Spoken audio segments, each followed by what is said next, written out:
Hello बच्चों, कैसे हैं आप लोग। होपफुली आप बहुत अच्छे होंगे। मैं Anil Rawat, lecture biology, government senior secondary school Anantapur Faridabad, आप सभी का स्वागत करता हूं हरियाणा शिक्षा विभाग द्वारा संचालित एजुसेट के लाइव टेलीकास्ट में। बच्चों, इस लेक्चर में हम पढ़ेंगे क्लास 12 बायोलॉजी का chapter number 15 biodiversity and it's conservation. ये पार्ट फर्स्ट है। इसमें हम पढ़ेंगे ऑब्जेक्टिव्स है हमारे। इकोलॉजिकल बायोडायवर्सिटी क्या है, एक जनरल इंट्रोडक्शन पढ़ेंगे इसके बारे में। उसके बाद पढ़ेंगे लेवल ऑफ बायोडायवर्सिटी। बायोडायवर्सिटी के कौन कौन से लेवल्स हैं, कितने भागों में इसको बांटा गया है। बायोडायवर्सिटी ऑन अर्थ, अर्थ के ऊपर बायोडायवर्सिटी का क्या हाल है, और इंडिया में बायोडायवर्सिटी कैसी है। अलग अलग ऑर्गेनिज्म, अलग अलग प्लांट्स, एनिमल्स की संख्या कितनी है, कैसी है, वो जानेंगे। पैटर्न्स ऑफ बायोडायवर्सिटी, जिसमें हम पढ़ेंगे लैटिट्यूडनल ग्रेडियंट क्या होता है। चलो शुरू करते हैं। Ecological biodiversity, the term biodiversity was coined bye W.G. रोजन इन 1985। तो बायोडायवर्सिटी जो टर्म थी वो नाम दिया गया W.G. रोजन के द्वारा 1985 में। बायोडायवर्सिटी होता क्या है, देखो दो शब्दों से मिलकर बना है, bio and diversity. Bio mean living, diversity mean variation. मतलब जीवित जितने भी जीव हैं, चाहे वो एनिमल्स हैं या प्लांट्स हैं, उनकी वेरिएशंस, विभिन्नताएं धरती पे जो पाई जाती हैं, वो बायोडायवर्सिटी कहलाता है। In simple words we can say the different type of animals and plants which occurred on whole earth are known as biodiversity. Biodiversity refers to the variety of life form and habitats found in defined area. It represents the totality of genes, species and the ecosystem of a given region. किसी भी reason में total कितने gene हैं, कितनी species हैं, कितने तरह के इकोसिस्टम हैं, इसको कंबाइंडली बायोडायवर्सिटी कहा जाता है। There are more than 20,000 species of ants, 3 lakh species of beetles, 28,000 species of fishes and nearly 20,000 species of orchids on earth. तो देखिए अर्थ पे देखें कितने अलग अलग तरह की, अगर आंट्स की बात करते हैं तो 20,000 स्पीसीज हैं, बीटल्स की 3 लाख स्पीसीज हैं, 28,000 स्पीसीज फिशेस की हैं, और ऑर्किड जो प्लांट है उनकी नियरली 20,000 अलग अलग तरह की स्पीसीज पाई जाती हैं। द वास्ट अरे of species of micro organisms,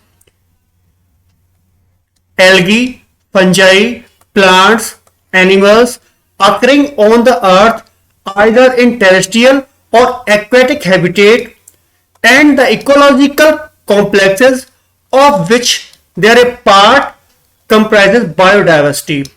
तो बायोडायवर्सिटी मेजरली क्या कहा गया, जितनी भी स्पीसीज माइक्रो ऑर्गेनिजम्स की है, एल्गी की है, फंजाई की है, प्लांट्स की है, एनिमल्स की है, जो किसी टेरिटोरियल एरिया में, एक्वेटिक इकोसिस्टम में पाए जाते हैं, उन्हें कंबाइंडली बायोडायवर्सिटी कहा जाता है। Biodiversity ranges from macromolecule to biomes. देखिए अगर एक सेल की बात करते हैं, सेल में भी डिफरेंट टाइप के मैक्रोमोलिक्यूल्स होते हैं, माइक्रोमोलिक्यूल्स होते हैं, और अलग अलग बायोम की बात करते हैं जो हम पहले पढ़ चुके हैं। तो एक सिंपल मैक्रोमोलिक्यूल से बायोम तक जो भी डायवर्सिटी पाई जाती है वो बायोडायवर्सिटी में इंक्लूड होती है। अब क्वेश्चन है कि बायोडायवर्सिटी का सिग्निफिकेंस क्या है। बहुत सारे क्वेश्चन है जिनका आंसर हम इस लेसन में जान पाएंगे। Why are there so many species, कि इतनी सारी स्पीसीज क्यों हैं, इनका क्या रोल है। Did such great diversity exist throughout earth history, क्या जितनी भी स्पीसीज पाई जाती हैं, जो उनकी डायवर्सिटी है, वो क्या पहले से ही इतनी ज्यादा थी या धीरे धीरे एवोल्यूशन हुआ, बायोडायवर्सिटी बढ़ी। नेक्स्ट क्वेश्चन है, how did this diversification come about, जो डाइवर्सिफिकेशन हुआ है, अलग अलग प्रजातियां बनी हैं, वो कैसे बनी। How and why is this diversity important to the biosphere? जो भी बायोडाइवर्सिटी है अर्थ के ऊपर जो पाई जाती है वो बायोस्फीयर के लिए इंपोर्टेंट क्यों है? अलग अलग स्पीसीज की क्या क्या महत्वता है? Would it function any differently if the diversity was much less? अगर ये डाइवर्सिटी इतनी ज्यादा ना होती, कम होती, तो क्या जो फंक्शन है इकोसिस्टम के या मैं कहूं एनवायरमेंट के या बायोस्फीयर के वो क्या एक जैसे रहते या अलग होते? How do humans benefit from the biodiversity on life? जो बायोडाइवर्सिटी है, डाइवर्सिटी है, उसका ह्यूमन के लिए क्या बेनिफिट है? कोई महत्व है या कोई बेनिफिट नहीं है? तो बच्चों ये सारे क्वेश्चंस हैं। इन क्वेश्चंस के आंसर्स हम ही इस चैप्टर में पाएंगे कि इनके आंसर क्या होंगे। Level of biodiversity. अबे बायोडाइवर्सिटी के कितने लेवल होते हैं? Socio biologist Edward Wilson describe 3 level of biodiversity. जो बायोडाइवर्सिटी होती है उसके 3 लेवल होते हैं। कौन कौन से होते हैं? First is genetic diversity, second is species diversity and third is ecological diversity. तो 3 प्रकार की डाइवर्सिटी होगी, जेनेटिक, स्पीसीज और इकोलॉजिकल डाइवर्सिटी। एक एक करके इनके बारे में जानेंगे। जेनेटिक डाइवर्सिटी क्या होती है? It refers to the total number of genes in the genetic makeup of a species. कोई भी स्पीसीज है उसके अंदर वेरिएबल जीन्स पाए जाते हैं, उनका कलेक्टिवली नंबर कहा जाता है जेनेटिक डाइवर्सिटी। तो कोई भी स्पीसीज है उसके अंदर जो जीन्स होते हैं वो डिफरेंट डिफरेंट होते हैं, तो डाइवर्सिटी का लेवल जीन के लेवल पे जेनेटिक डाइवर्सिटी कहलाता है। A single species might show high diversity at the genetic level over its distributional ranges. The genetic variation shows that the medicinal plant Rafflesia, इसमें example दिया है plant का राफोलिया vomitoria, ये Himalayan regions पे grow करता है और इस पौधे में अलग अलग प्रजातियां हैं, स्पीसीज हैं और उनके अंदर अलग अलग प्रकार के जीन पाए जाते हैं और जो जीन होते हैं उनके कारण जो इसमें केमिकल पाया जाता है रिजरपाइन, उसकी मात्रा अलग अलग होती है। उसकी पोटेंसी रिजरपाइन की और कंसंट्रेशन अलग अलग होती है because different type of genes present in plant rauvolfia vomitoria. Clear हो गया genetic diversity? India has more than 50,000 genetically different strain of rice. Rice जो है उसकी 50,000 से ज्यादा प्रजातियां हैं और मैंगो की अगर बात करते हैं उसकी 1,000 से ज्यादा प्रजातियां हमारे देश में पाई जाती है। और ये अलग अलग प्रजातियां किस लिए हैं? क्योंकि जो जेनेटिक मेकअप है उनका अलग अलग है। ये पिक्चर देख रहे हैं आप, जेनेटिक डाइवर्सिटी इन बनानास। बनाना के अलग अलग प्रकार पाए जाते हैं, अलग अलग टाइप्स पाए जाते हैं क्योंकि इनके अंदर जेनेटिक जो कंस्टिट्यूशन है वो सबके अंदर अलग अलग होता है। ऐसे ही मैंगो, डिफरेंट टाइप्स के मैंगो हैं, उनकी स्पीसीज तो एक ही है पर उनकी जो प्रजातियां हैं वो अलग अलग हैं, सब टाइप्स अलग अलग हैं क्योंकि डिफरेंट डिफरेंट जीन्स इसके अंदर होते हैं। और ये राइस होते हैं उसकी भी पढ़ा हमने कि काफी सारी प्रजातियां होती हैं क्योंकि इनका जेनेटिक कंस्टिट्यूशन थोड़ा अलग होता है, जीन का मेकअप अलग होता है। तो बच्चों ये सब कलेक्टिवली जेनेटिक डाइवर्सिटी कहलाता है। स्पीसीज डाइवर्सिटी क्या होती है? The diversity at the species level is called species diversity.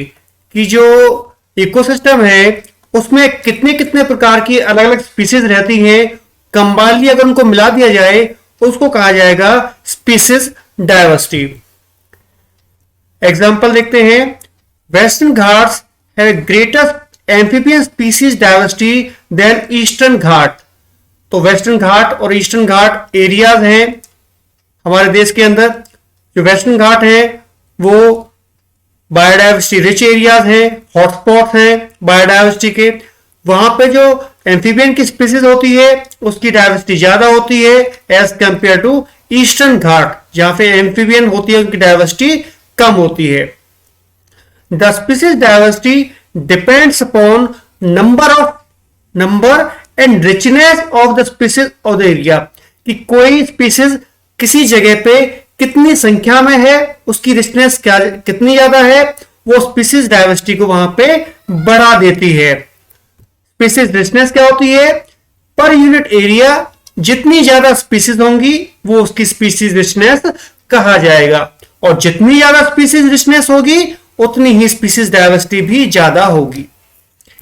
इस पिक्चर में आप देख रहे हैं डिफरेंट स्पीसीज हैं, और ये डिफरेंट स्पीसीज हैं, चाहे वो एनिमल स्पीसीज हैं या प्लांट स्पीसीज हैं, और ये अलग अलग स्पीसीज कंबाइनली मिलके स्पीसीज डायवर्सिटी की फॉर्मेशन करती हैं।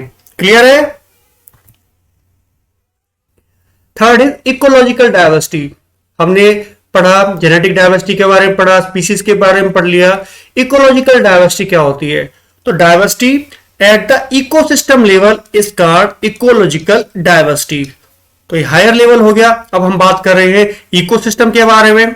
अलग अलग इकोसिस्टम पढ़ा हमने चैप्टर नंबर 14 में। तो इकोसिस्टम के आधार पर जो डायवर्सिटी होती है वो इकोलॉजिकल डायवर्सिटी कहलाती है। एग्जाम्पल अलग अलग ecosystem, deserts, rain forest, mangroves, coral reefs, wetlands, estuaries, alpine meadows. तो ये अलग अलग इकोसिस्टम हैं, तो उनकी जो डायवर्सिटी है वो इकोलॉजिकल डायवर्सिटी कहलाती है। India has a greater ecosystem diversity than north European country like Norway. जो नॉर्वे कंट्री है नॉर्थ यूरोपियन, उसके कंपैरेटिवली अगर बात की जाए तो डायवर्सिटी है इकोसिस्टम बेसिस पे वो इंडिया की काफी ज्यादा है, रिच डायवर्सिटी है। इस पिक्चर में आप देख रहे हो अलग अलग तरह के इकोसिस्टम दिए हुए हैं, अलग अलग डायवर्सिटी दी हुई है। ट्रॉपिकल रेन फॉरेस्ट है, टेम्परेट फॉरेस्ट है, ये कॉनिफर फॉरेस्ट है, ट्रॉपिकल ग्रासलैंड्स हैं, टेम्परेट ग्रासलैंड्स हैं, मेडिटेरियन है, डेजर्ट्स, टुंड्रा एंड माउंटेन्स। तो ये अलग अलग डायवर्सिटी कंस्टिट्यूट करते हैं अलग अलग इकोसिस्टम। अब आती है बात स्पीसीज रिचनेस ऑफ अर्थ या ग्लोबल बायोडायवर्सिटी। अगर धरती की हम बात करते हैं, पूरी पृथ्वी की बात करते हैं, तो इस पे कितने कितने प्रकार की स्पीसीज हैं और कैसे कैसे उनका डिस्ट्रीब्यूशन है। According to IUCN International Union of Conservation of Nature and Natural Resources, इसकी फुल फॉर्म होती है आईयूसीएन की, International Union of Conservation of Nature and Natural Resources. In 2004, the total number of plant and animal species described so far is slightly more than 1.5 million. तो 2004 में IUCN ने बताया कि जितने भी एनिमल और प्लांट की स्पीसीज को अब तक डिस्क्राइब किया गया है वो 1.5 मिलियन से ज्यादा है। But we have no clear idea of how many species are yet to be discovered and described. आगे कितनी स्पीसीज ऐसी होंगी जिनको और खोजा जाना है और डिस्क्राइब करना है, इसके बारे में अभी कोई क्लियर आइडिया नहीं है। मतलब अगर हम ये कहें कि अब तक 1.5 मिलियन स्पीसीज खोजी गई हैं, तो इससे ज्यादा स्पीसीज अभी ऐसी भी हैं जिनको खोजना या डिस्क्राइब करना बाकी है। रॉबर्ट में एक वैज्ञानिक थे जिसने काफी काम किया इसके ऊपर। Estimated that the global species diversity is about 7 million. जो स्पीसीज डायवर्सिटी बताया रॉबर्ट मे ने, वो बताया कि ग्लोबली कितनी है, वो है 7 मिलियन। और इसमें more than 70% of all species recorded are animals. जितनी भी डायवर्सिटी है उसमें 70% पार्ट जो है वो किसका है, एनिमल्स का है। जबकि प्लांट जो है जिसमें कि आप algae, fungi, bryophyte, gymnosperm, angiosperm सभी की बात कर लेते हैं, वो 22% है। तो टोटल बायोडायवर्सिटी में 70% हो गए एनिमल्स एंड रिमेनिंग या कहूं 22% की बात करते हैं वो हो गए प्लांट्स। तो किसकी डायवर्सिटी ज्यादा हुई, एनिमल्स की डायवर्सिटी ज्यादा है। अमोंग एनिमल्स, और एनिमल्स हमने कहा 70% एनिमल्स होते हैं, और जो एनिमल्स होते हैं उनमें भी among animals, insects are the most species rich taxonomic group, making up to 70% of the total. 70% हमने कहा एनिमल्स हैं, 70% एनिमल्स थे, और इन 70% में भी जो इंसेक्ट ग्रुप होता है वो 70% होता है। तो एनिमल्स में भी सबसे ज्यादा रिच किसकी टेक्सोनॉमी ग्रुप होता है, वो होता है इंसेक्ट का। इनकी बायोडायवर्सिटी सबसे ज्यादा होती है, इनकी प्रजातियां सबसे ज्यादा होती हैं। इसका मतलब ये हुआ अगर 10 एनिमल थे तो 7 उसमें से क्या होंगे, इंसेक्ट्स होंगे। तो पृथ्वी पे जो अर्थ है सबसे ज्यादा पाए जाने वाले एनिमल्स हैं insect. The number of fungi species in the world is more than combined total species of fishes, amphibians, reptiles and mammals। तो फंजाई जो स्पीसीज है वो कंबाइनली अगर जोड़ दिया जाए फिशेस को, एम्फीबियंस को, रेप्टाइल्स को और मैमल्स को, उससे भी ज्यादा स्पीसीज होती हैं फंजाई की। These above estimates do not give any figure of prokaryotes। देखिए प्लांट्स के बारे में हमने बात की, एनिमल्स के बारे में बात की, पर प्रोकैरियोट्स के बारे में हमने कोई बात नहीं की। क्या कारण है उसका? The problem is that conventional taxonomic methods are not suitable for identifying microbial species. अगर हम माइक्रोब्स जो है उसका हम क्लासिफिकेशन करें या माइक्रोब्स की डायवर्सिटी को हम टोटल काउंट करें, वो जो नॉर्मल मेथड हैं टेक्सोनोमिक मेथड्स जिससे हम स्पीसीज की रिचनेस की, स्पीसीज की टाइप की पता कर पाते हैं, वो यहाँ पे लागू नहीं होते हैं। और बहुत सारी स्पीसीज तो ऐसी है प्रोकैरियोट्स की जिनको हम लेबोरेटरी के अंदर कल्चर भी नहीं कर सकते हैं। तो यही बात है कि अगर हम बायोडायवर्सिटी की बात करते हैं, इसमें प्रोकैरियोट्स को एस्टिमेट नहीं करते, इंक्लूड नहीं करते हैं। इफ वी एक्सेप्ट बायोकेमिकल और molecular criteria for delineating species for this group, their diversity alone might turn into millions। अगर हम मॉलिक्यूलर लेवल पे या बायोकेमिकल लेवल पे हम बायोडायवर्सिटी को डिफाइन करना चाहें तो ये बायोडायवर्सिटी होगी, उसकी संख्या कई मिलियन में होगी। क्योंकि जो हम बायोडायवर्सिटी की बात कर रहे हैं उसमें प्लांट्स एनिमल की काउंट किया हमने, उसमें कहीं भी हमने जो भी बायोकेमिकली या मॉलिक्यूलर लेवल नहीं लिया, प्रोकैरियोट्स को नहीं लिया। अगर इनको भी इंक्लूड कर लेते हैं तो जो डायवर्सिटी होगी वो और भी ज्यादा होगी। ये पिक्चर आप देख पा रहे हैं, इसमें दिखा रखा है अगर इनवर्टिब्रेट्स की बात करते हैं तो इंसेक्ट्स जो होते हैं इनवर्टिब्रेट्स ग्रुप में सबसे ज्यादा रिच होते हैं, सबसे ज्यादा बायोडायवर्सिटी ज्यादा होती है उनकी। और वर्टिब्रेट्स की बात कर लेते हैं तो जो फिशेज होती है, फिशेज वो mammals, birds, reptile, amphibians collectively इनकी बराबरी होती है फिशेज। और जो इंसेक्ट होते हैं वो बाकी जितने भी इनवर्टिब्रेट्स होते हैं सबसे ज्यादा इंसेक्ट होते हैं। और प्लांट्स की अगर बात करते हैं तो प्लांट्स में जो फंगस ग्रुप होते हैं, फंगस सभी जितने भी एंजियोस्पर्म्स हैं, लाइकन है, एल्गी हैं, फर्न्स हैं, मॉसेस हैं, जिम्नोस्पर्म्स हैं, सबसे ज्यादा रिचनेस होती है फंजाई की। क्लियर है? क्वेश्चन है how do scientist estimate the total number of species on earth. कि जो साइंटिस्ट होते हैं वो कैसे पता लगाते हैं कि जो टोटल नंबर ऑफ स्पीसीज है अर्थ के ऊपर कितनी होंगी? इसका आंसर क्या है? The total number of species present in the world is calculated by ecologist by statistical comparison. जो कंपैरिजन किया जाता है वो स्टैटिकल डाटा के ऊपर किया जाता है between a species richness of a well studied group of insects of temperate and tropical regions।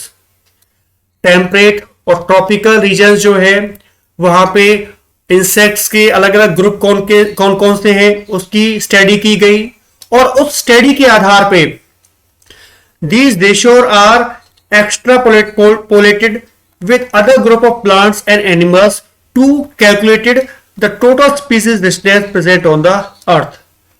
तो ये क्या कह रहा है कि जो टेम्परेट और ट्रॉपिकल रीजन्स हैं उसमें जो इंसेक्ट्स है उनकी स्टडी की गई, उनका कंपैरिजन किया गया। टेम्परेट जो जोन होता है उसमें स्पीसीज की रिचनेस कम होती है, स्पीसीज की डायवर्सिटी कम होती है। क्यों कम होती है इसके बारे में पढ़ेंगे इस लेक्चर के बाद। तो जो स्पीसीज की रिचनेस है टेम्परेट जोन में हमने देखा कितने इंसेक्ट की स्पीसीज है, उसका स्टैटिस्टिकल डाटा नापा और उसी डाटा के बेस पे जो रिमेनिंग अर्थ पार्ट है दूसरे प्लांट्स और एनिमल्स की स्पीसीज है उनका एस्टिमेट कैलकुलेशन कर लिया जाता है। The diversity of living organisms present on earth is very vast. Diversity जो लिविंग ऑर्गेनिजम्स की है जो अर्थ के ऊपर बहुत ज्यादा है। According to an estimate made by researcher Robert May global species diversity is about 7 million. तो स्पीसीज की डायवर्सिटी रॉबर्ट मे ने बताया अर्थ के ऊपर कितनी है, 7 मिलियन स्पीसीज डायवर्सिटी है, मतलब 7 मिलियन प्रकार की स्पीसीज अर्थ पे पाई जाती है। स्पीसीज रिचनेस इन इंडिया, हमने पूरे बात कर ली कि अर्थ के ऊपर या वर्ल्ड की बात कर ली। अब बात करते हैं इंडिया, जिस देश में हम रहते हैं वहां पे कैसी बायोडायवर्सिटी पाई जाती है, उसकी रिचनेस क्या है। India has only 2.4% of the world's land area. जो भारत हमारा देश है, पूरे अगर संसार वर्ल्ड की बात करते हैं, लैंड एरिया की बात करते हैं, तो जो हमारा एरिया है वो उसका 2.4% है। इट्स शेयर्स और the global species diversity is impressive 8.1%। देखिए एरिया में इंडिया का 2.4% है, अगर स्पीसीज डायवर्सिटी या रिचनेस की बात करते हैं तो वो 8.1% स्पीसीज रिचनेस डायवर्सिटी इंडिया में पाई जाती है। This makes our country one of the 12 mega diversity countries of the world. जो पूरे संसार के 12 सबसे बड़ी मेगा डायवर्सिटी हैं, हमारा देश भी उनमें से एक है। ठीक है, तो इतनी विविधताएं, इतने तरह के एनिमल्स, प्लांट्स हमारे देश के अंदर पाए जाते हैं। Nearly 45,000 species of plants and twice as many animals have been recorded from India. 45,000 तरह के अलग अलग प्रजातियां पौधों की हैं और इससे भी लगभग दुगनी एनिमल्स की हमारे देश में पाई जाती हैं। If we accept May's global estimate, और ग्लोबल एस्टिमेट क्या था रॉबर्ट मे का, only 22% of total species have been recorded so far. May ने कहा कि अभी तक केवल 22% स्पीसीज है जो कि डिस्कवर हुई है, रिकॉर्ड हुई हैं। अगर इसको हम आधार माने तो इंडिया के अंदर भी अभी अगर इसको माने कि 22% ही केवल अभी तक रिकॉर्डेड है, तो अगर टोटल कितनी होंगी, probably more than 1 lakh plant species and more than 3 lakh animal species yet to be discovered and described। Bharat के अंदर 1 लाख से ज्यादा प्लांट की स्पीसीज और 3 लाख से ज्यादा एनिमल की स्पीसीज अभी भी डिस्कवर होनी और डिस्क्राइब होनी भारत में बाकी हैं। तो सोचिए कितना हमारा देश डायवर्सिटी के मामले में रिच है। ये पिक्चर दी हुई है, तो ये जो बायोडायवर्सिटी के हॉटस्पॉट्स हैं इंडिया में वो दिखाए गए हैं। हिमालय रीजन फर्स्ट, ये बायोडायवर्सिटी के रिच है। दूसरा ये वेस्टर्न घाट हैं, वेस्टर्न घाट सबसे ज्यादा हाईली रिच एरिया है बायोडायवर्सिटी का। इसके बाद में है इंडो बर्मन एरिया, जो ये एरिया दिखा रखा है ये बायोडायवर्सिटी का हॉटस्पॉट है। एंड ये जो हमारे चौथा एरिया दिखा रखा है ये सुंदरलैंड, जितने भी आइलैंड्स हैं ये बायोडायवर्सिटी के मामले में काफी रिच है। तो ये बेटा 4 एरियाज है जो कि बायोडायवर्सिटी हॉटस्पॉट्स हैं इंडिया के अंदर, जहां पे डिफरेंट टाइप की प्लांट स्पीसीज और एनिमल स्पीसीज पाई जाती है। पैटर्न ऑफ बायोडायवर्सिटी, जो बायोडायवर्सिटी उसका पैटर्न क्या है, क्या वो यूनिफॉर्मली है, पूरी धरती पे एक जैसी है या अलग अलग है। तो उसका पैटर्न क्या होगा, कैसे कौन कौन सी चीजें होंगी जो उसको डिफाइन करेंगी। इसमें पढ़ते हैं हम लैटिट्यूडनल ग्रेडियंट। लैटिट्यूडनल ग्रेडियंट क्या होता है, the diversity of plants and animals is not uniform throughout the world but shows A rather uneven distribution. तो डायवर्सिटी है प्लांट्स एनिमल्स की पूरे वर्ल्ड में, वो यूनिफॉर्म नहीं है, एक जैसी नहीं है, उसका डिस्ट्रीब्यूशन अनइवन है। क्यों अनइवन है, for many group of animals और plants they are interesting pattern in diversity, the most well known being the latitudinal gradient in diversity. जो हम पढ़ेंगे अभी कि जो लैटिट्यूडनल ग्रेडियंट होता है डायवर्सिटी का वो क्या होता है। ठीक है जी। Species diversity decreases as we move away from the equator towards the pole. कि मान लीजिए ये हमारी अर्थ है, ये अर्थ का इक्वेटर है, अगर अब इक्वेटर से ये पोल है नॉर्थ पोल, ये साउथ पोल, कि जैसे इक्वेटर से हम पोल की साइड जाते हैं तो जो डायवर्सिटी है वो काफी कम होती जाती है, घटती जाती है। ठीक है जी। Tropics latitudinal range 23.5 north 23.5 harbor more species than temperate and polar areas. Temperate region क्या है, पोलर रीजन्स क्या है, इसके बारे में हम पढ़ेंगे अभी. Colombia located near equator. अब एक कंट्री है कोलंबिया अमेरिका का, जो कि इक्वेटर के नजदीक है. इसमें जो स्पीसीज हैं बर्ड्स की वो 1400 स्पीसीज बर्ड्स की हैं, जबकि जो न्यूयॉर्क है जो कि 41 डिग्री नॉर्थ है, इक्वेटर से दूर है, उसमें केवल 105 स्पीसीज 105 स्पीसीज हैं बर्ड्स की. ग्रीनलैंड जो इक्वेटर से और दूर है 71 डिग्री नॉर्थ है, उसमें ओनली 56 स्पीसीज हैं. तो जैसे जैसे देखिए इक्वेटर के नजदीक थे तो स्पीसीज थी बर्ड्स की ज्यादा थी. इक्वेटर से पोल साइड जा रहे हैं, 40 डिग्री नॉर्थ गए, स्पीसीज और कम हो गई. ग्रीनलैंड में जो कि 71 डिग्री नॉर्थ है, उसमें स्पीसीज की रिचनेस और कम हो गई. तो जैसे जैसे हम लोग इक्वेटर से पोल्स की ओर जाते हैं, स्पीसीज की जो डेंसिटी है या डाइवर्सिटी है वो कम होती जाती है. देखिए इस पिक्चर में देखते हैं, ये वाला पोर्शन जो दिखा रखा है, ये वाला ये इक्वेटर का है. बीच की जो लाइन दिखा रखी है इक्वेटर की है. अब जो इक्वेटर है उसका जो ये एरिया दिखा रखा है इक्वेटर का, ये कहलाता है जी, ये वाला जो एरिया कहलाता है, ये एरिया जो कि 23 डिग्री नॉर्थ और 23 डिग्री साउथ.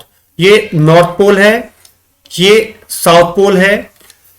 इक्वेटर से 23 डिग्री नॉर्थ और 23 डिग्री साउथ जो एरिया होता है, ये जो जोन होता है, ये कहलाता है ट्रॉपिकल जोन. और जो ट्रॉपिकल जोन होता है बेटा, वो स्पीसीज रिच होती है, यहां पे डाइवर्सिटी सबसे ज्यादा पाई जाती है. और जैसे जैसे ट्रॉपिकल जोन से हम आगे बढ़ते हैं, ये कहलाता है टेम्परेट जोन या सब ट्रॉपिकल जोन. तो टेम्परेट या सब ट्रॉपिकल जोन में जो स्पीसीज की डाइवर्सिटी है वो कम होती जाती है, और पोलर एरियाज में स्पीसीज की डाइवर्सिटी बिल्कुल भी ना के बराबर होती है. क्यों स्पीसीज की डाइवर्सिटी ट्रॉपिकल जोन में ज्यादा होती है और सब ट्रॉपिकल जोन या टेम्परेट जोन में कम होती है, ये हम नेक्स्ट लेक्चर में इसके बारे में अच्छे से पढ़ेंगे. ये भी फिगर दिया हुआ है, इक्वेटर है. अब देखते हैं जो कंट्रीज, इस इक्वेटर लाइन है, इक्वेटर लाइन, इसके ये लाइन दी हुई है, ये 23.5 डिग्री नॉर्थ है, और दूसरी लाइन जो दी है ये यहाँ पे लाइन दी है, ये साउथ में है, ये नॉर्थ यहाँ पे और ये साउथ.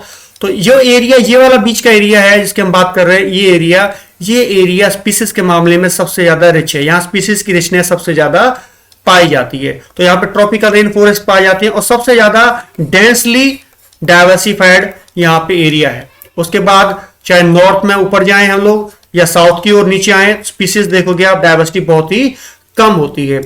तो जो कंट्री इक्वेटर के नजदीक है वहां स्पीसीज की डाइवर्सिटी ज्यादा होती है, और जो कंट्रीज इक्वेटर से दूर होते जाते हैं, टेम्परेट जोन की साइड जाते हैं, चाहे वह नॉर्थ या साउथ की ओर जाते हैं, वहां पे स्पीसीज की डाइवर्सिटी उतनी ही ज्यादा घटती जाती है, कम होती जाती है. India has much of its land area in the tropical latitude has more then 1200 species of birds. हमारा जो देश है उसका जो मेन एरिया आता है लैंड का, वो ट्रॉपिकल रीजन में आता है, और जो स्पीसीज है बर्ड्स की वो है 1200. ठीक है जी. A forest in a tropical region like Ecuador has up to 10 times as many species of vascular plants as the forest equal area in a temperate region like Midwest of the USA. अगर America की बात करते हैं, दो देश हैं वहां पे, एक इक्वाडोर है और दूसरा मिडवेस्ट एरिया है. ये इक्वाडोर है वो ट्रॉपिकल रीजन में आता है, जबकि जो मिडवेस्ट है वो टेम्परेट रीजन में आता है. तो देखिए दोनों के अंदर अगर हम कंपेयर करते हैं, वेस्कुलर प्लांट्स की डाइवर्सिटी वो 10 टाइम्स ज्यादा है इक्वाडोर में, क्योंकि वो ट्रॉपिकल रीजन में आता है, और टेम्परेट रीजन में जो देश आता है मिडवेस्ट जो आता है वहां पे 10 टाइम्स कम है.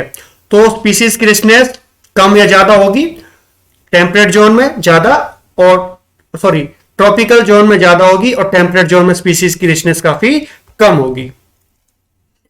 The largely tropical Amazonian rainforest in the South America has the greatest biodiversity on Earth.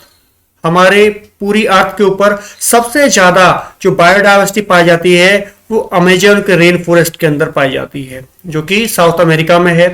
It is home to more than 40,000 species of plants, 3,000 species of fishes, 1,300 species of bird, 427 mammals, 427 species of amphibian, 378 reptile species and more than 1,25,000 invertebrates। तो देखिए कितनी vast biodiversity पाई जाती है Amazon के rain forest के अंदर।